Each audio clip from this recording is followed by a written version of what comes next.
welcome to the COVID Conversations with Lawyers. I'm Shafrin and I'm joined by Hong Bing. Today, we are very happy to have with us Ms. Shirin Tang.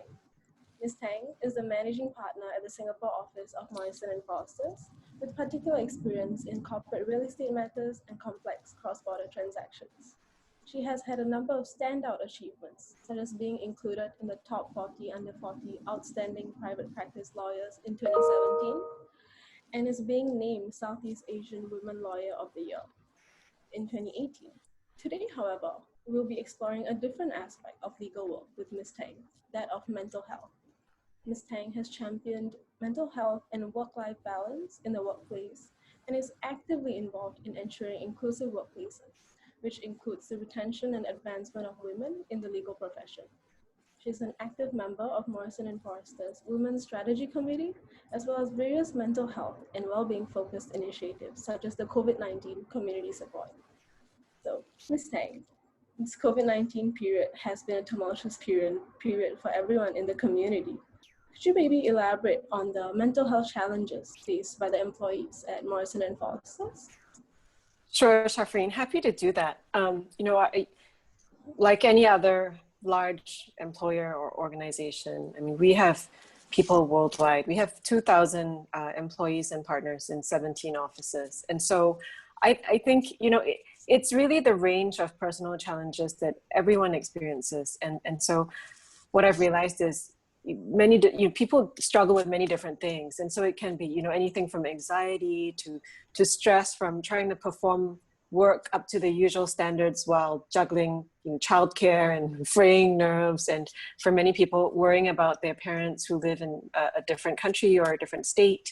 There's fatigue or burnout, because there's no more distinction between work days and weekends or when you're at work and at home. For me personally and all the other parents, I think it's been struggling with homeschooling. I only have one child. Many people have more. I don't know how they do it. There's caring for seniors in the lockdown. For people that live alone, right? So we have a number of expats in the Singapore office. And I know firsthand from them how much of a feeling of isolation or loneliness it's been, especially during the lockdown, if they don't have anyone else in the house that they interact with. There's feelings of depression. And then on top of it all, of course, there were a lot of issues, and they're still ongoing, of social injustice, right? Like racial injustice, like Black Lives Matters, and that's added a lot of additional weight and worry. The firm has come out really strongly against racial injustice, but that's a continuing battle. Now there's the California wildfires, there's unrest in Hong Kong. So there's just many things, I think, on top of COVID and the existing stresses of the job.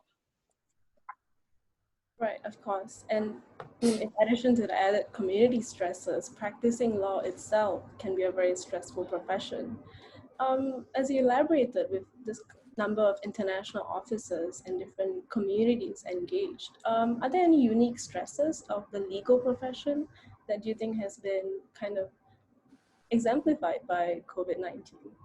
Do you really want me to be saying this to law students, you guys? Well, I mean, yes. I think it's a widely accepted fact generally, right? That lawyers, law practice is stressful, right? And lawyers suffer from, and there are numerous studies, in large communities, right? Like in the US and the UK, there have been numerous studies about how lawyers in private practice suffer from, higher rates of, stress and depression and substance abuse when compared to the general population. And so, legal practice is stressful if you let it get to you. And it's really about just managing that, right? I mean, but just the deadlines, the client pressures, the billing pressures, long hours, lots of demands, right? And COVID, I think, has exacerbated that for all of those community reasons, like trying to actually do that work and deliver quality when your child is underfoot,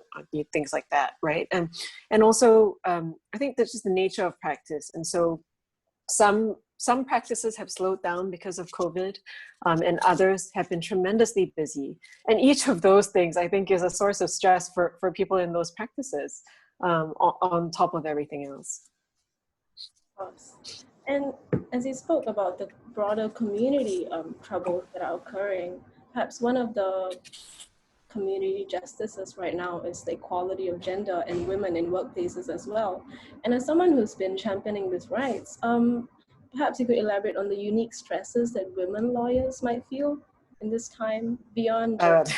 I don't think women lawyers are, it's just like any women, I think, especially Yes, those of who course. are Yeah. parents. But it's that is actually something that we're taking really seriously at the firm. And it's the concern that women bear a disproportionate burden because of COVID. I mean, women generally already bear a disproportionate burden, unfortunately, right? And that's a pure generalization with childcare and potentially looking after seniors. And COVID has really just made that worse because those of us who have been fortunate to have help at home, in some cases, like in the US, that's been curtailed because your nanny can't come over or things like that. Schools in the US have been closed for a much longer period. I think we've been fortunate here that the lockdown for us was shorter, but even then that was tremendously painful, I think, for a lot of people who are parents. So I think that is a concern about women in practice that is just has been exacerbated by COVID. And I'm not sure that there are any good solutions. It's something that our firm and many other firms, everyone's talking about it. All the leadership is considering, what can be done. And so I think the main thing right now is sort of communication. It's about being open to sharing your challenges with others, and also just being understanding of the teammates and the associates and their specific situations, while we try and figure out if there's anything sort of more systemic that we can do. Right, of course. Community support and empathy. And I think on that note, Morrison and Foersters has been doing a lot in terms of work-life balance and inclusive environments. Perhaps you could elaborate on these initiatives that the firm has taken during this period of time, both with regards to women in these workplaces, as well as mental health for the broader employee community. Yeah, so we've, and it's not just during this period, but we've had initiatives for a long time now, focusing on the retention and the development of women in the profession and our firm, and on diversity and inclusion, right, and mental health. And so I think a lot of it, if you extrapolate, a lot of it just comes down to feeling like you are valued, no matter who you are and how you identify and what your specific traits are.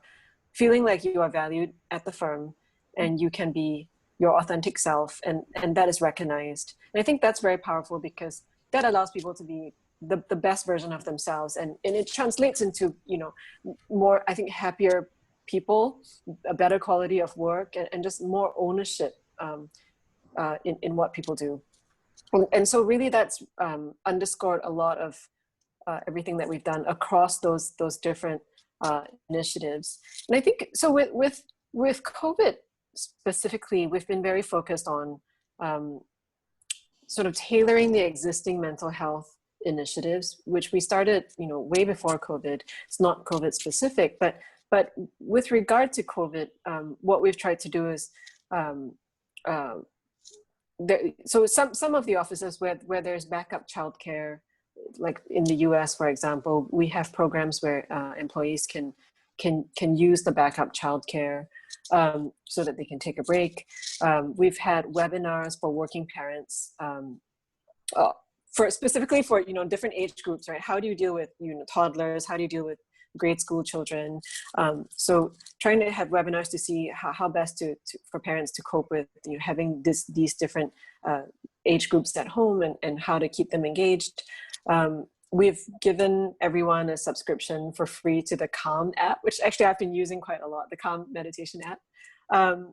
And also it's really about, I think, just the recognition that people are going through this time and being open about it. And for some reason that really makes the biggest difference. And so the Mental Health Steering Committee has been sending weekly emails to everyone at the firm. And it's really just a Friday check-in. It's a very informal tone saying, how are you guys doing? We know it's been really hard.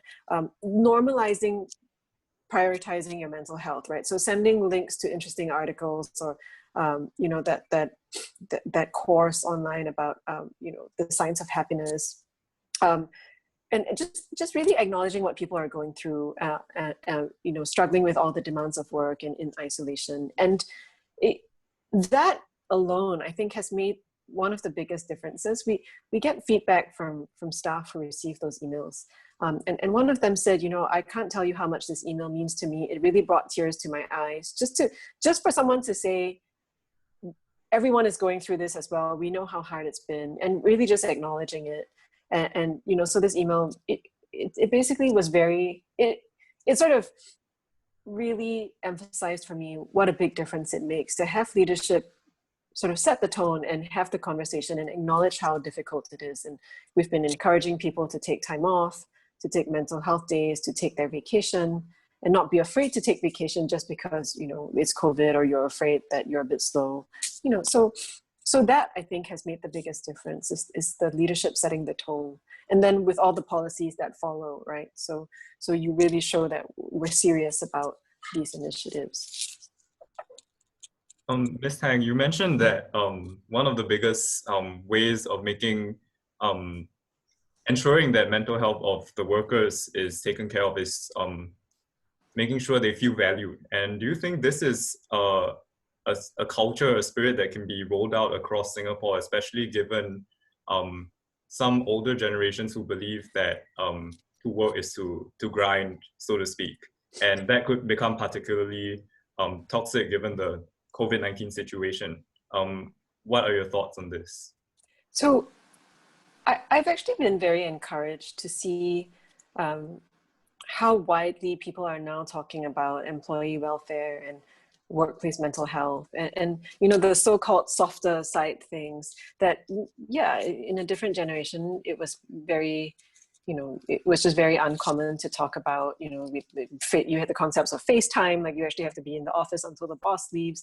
And that really, that's been changing, right? Even before COVID, that's sort of been changing, just keeping pace with the times. But COVID has really driven that home. And so if you look at LinkedIn, you know, what people are putting out, if you look at the newspapers in the last few months in Singapore, there's been so much more of a discussion and a focus on workplace well-being and mental health that has been really encouraging. And I think people are seeing that for themselves, right? Those of us who were able to separate work from home and, you know, maybe they had lots of support at home. They had a stay-at-home spouse and they had, you know, people taking care of their kids so that they could work. Now that they've had to work from home and seen the, you know, just the sheer, how much of a burden it is to be juggling all of those things, I think has made people just be more aware of what others in their office might be going through and more accepting and more caring. Thank you for that response. If you would be willing to share, would you like to elaborate on any personal anecdotes regarding mental health concerning the COVID-19 situation? Personal anecdotes, like so my own struggles with it during COVID, you mean? Well, so I'm very open about the challenges in my life, right? And I even want to encourage people to be open about theirs. And so for me, and my office, my team knows this very well, the people around the office. I mean, between managing billable work, managing the office through all of the evolving developments around COVID, the changing regulations. I'm a single mom, so managing my household, studying with my 11-year-old who basically didn't actually learn anything academic during home-based learning, although he did learn important life skills like scanning his homework, uploading it, emailing it, you know, helping my parents with grocery orders and tech issues.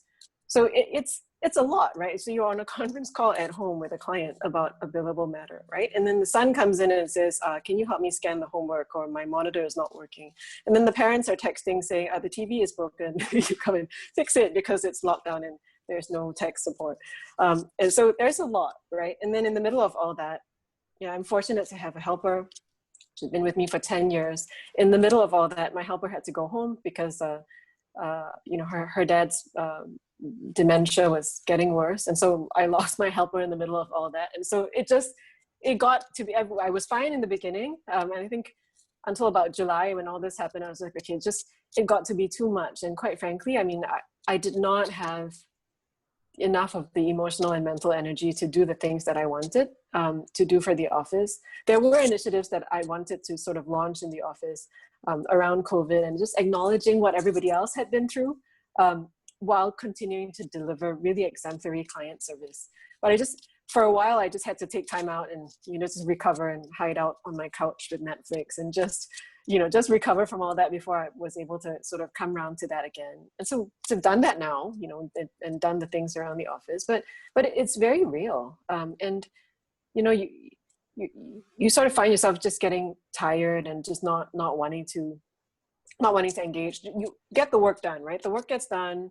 There are no cracks in any of that, but then just, it takes a toll. And that's actually in discussion with we have mental health consultants for the firm that we work with. And that's really one of the common ways in which mental health stresses can sort of manifest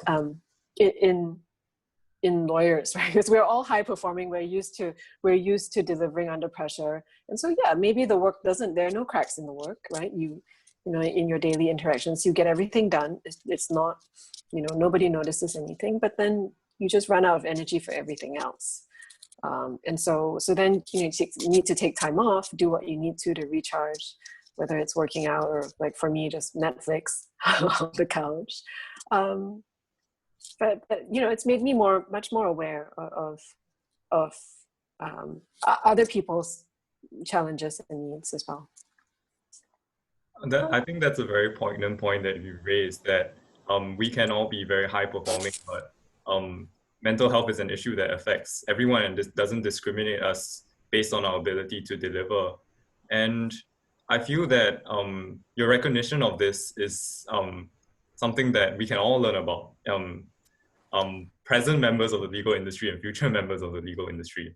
Do you feel like maintenance of mental health has become a much more deliberate effort given the COVID-19 situation? Do you find yourself making very conscious adjustments to say, oh, your work schedule, or sometimes where you are just like me time that you want to take off and stuff like that?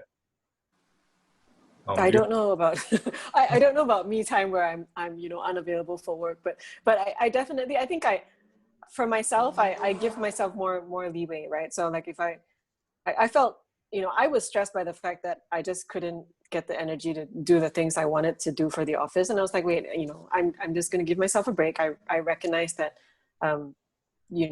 something is having an impact on me, right? And so I think being kinder to ourselves. But generally in the workplace, so what's been useful is the training that we've been conducting for leaders within the firm and anybody that manages a team, whether it's a staff leader or senior associates that manage other associates. And it's been helpful to have actually a framework to talk about these things and to make people more, just more aware and sensitive about how they talk about things in the office or how they manage others. Because it's really not a very intuitive conversation. Like, how do you even have a conversation about these things? What does it mean, mental health? And a couple of the most, I think the most significant points for me in attending and facilitating the training have been, so first of all, that mental health is really not, you're fine and then you're like having a breakdown, right? That mental health is actually a spectrum, and it goes from perfectly fine, right, to slightly stressed, to very stressed, to sort of, it's affecting your function, and then it's just like fully incapable of functioning. And so I think at any one point, many of us are somewhere along the spectrum. And that is mental health. That is the state of your mental health. And there are ways of having conversations about it with people so we practice that with the staff leaders. How do you have a conversation about these things? Because it doesn't come naturally. And for me, what has worked is really just being open and sort of sharing stories about myself, right? And so if people say, how was your weekend? I will tell you the chaos if you actually want to listen. That was my weekend, and we'll ask about how their weekend was, or ask what's going on. And you find that once you get over people say, how are you? And I'm fine. Nowadays, people are much more open, I think, to sharing, especially if the other person is willing to actually listen and probe a bit further. People actually want to share and talk about the issues because I think it helps to take some of the burden off. So that's one thing. And I think the other thing that came out of, the training and just this awareness is having a good understanding, like a self-awareness of the impact that we have on others. And so one of my partners who's also on the mental health committee with me, she said, gosh, you know what I realized out of all this? Because I'm a mom of young kids. And so, for me, it's perfectly normal. After the kids go to bed, I'll be sending emails. And she said what she didn't realize was her team of associates was sort of waiting to see when she would be online. So they felt like they had to respond. So they would see her, our email things have a green light to show when somebody's actually online. And her associates would wait there to see when she was online, and they would feel the need to be online at night at the time that they knew she would be working. And she didn't realize that. So she would send emails on a Friday night, and they would feel the need to respond immediately because they're good associates. And I said to her, gosh, I do the same thing, right? So wait until my son has gone to bed and I'll be sending emails. And for me, it's perfectly normal on a Friday night or a Saturday morning. And you don't realize the impact, just receiving an email and reading it, right? That the associate is like, oh, this is stressful. Even if you say, I don't need this immediately. I mean, that's helpful. But just receiving this email in the middle of the night, I think, especially for more junior associates, can have a burden, right? Can be a burden. And so it's just being more aware of these things. And that's been very helpful. I would like to share personally that I relate to that story a lot because I think that's what my mother does. She was doing during phase 1, and I told her that could be stressing out her employees quite a lot. Right. And she's like, oh yeah, I didn't think of that. Right.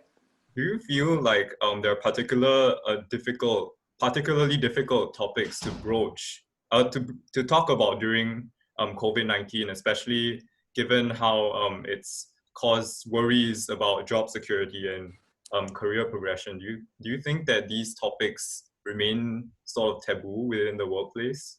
I don't think they should be. I mean, I think not talking about it causes more uncertainty and stress for everyone involved.